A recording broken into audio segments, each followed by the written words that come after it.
چغل خوری کا نقصان۔ ایک شخص بازار میں غلام خریدنے گیا۔ ایک غلام اسے پسند آ گیا۔ بیچنے والے نے کہا کہ اس غلام میں کوئی عیب نہیں ہے، بس اس میں ایک بری عادت ہے کہ یہ چغل خور ہے۔ خریدار راضی ہو گیا اور غلام خرید کر گھر آ گیا۔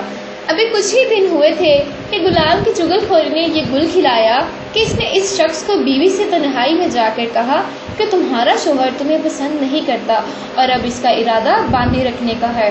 رات کو جب تمہارا شوہر سونے کو آئے تو اس کے کچھ بال اس طرح سے کاٹ کر مجھے دینا تاکہ میں تم دونوں میں دوبارہ محبت کا انتظام کر سکوں۔ بیوی راضی ہو گئی۔ ادھر غلام نے آقا سے کہا کہ میرے آقا، آپ کی بیوی آپ کی ساری دولت پر قابض ہونا چاہتی ہے اور آپ کو مارنا چاہتی ہے، اس لیے آپ ہوشیار رہنا، وہ رات کو آپ کے بستر پر اس طرح لے کر وار کرے گی۔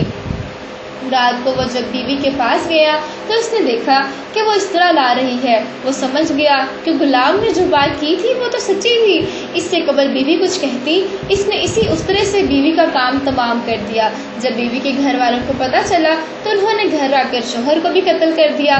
اسی طرح اچھے خاصے خاندانوں میں ایک چغل خور غلام خریدنے پر خون ریزی کی نوبت آ گئی۔ بچوں، اسی لیے پیارے رسول صلی اللہ علیہ وآلہ وسلم نے فرمایا ہے کہ چغل خور جنت میں داخل نہیں ہوگا۔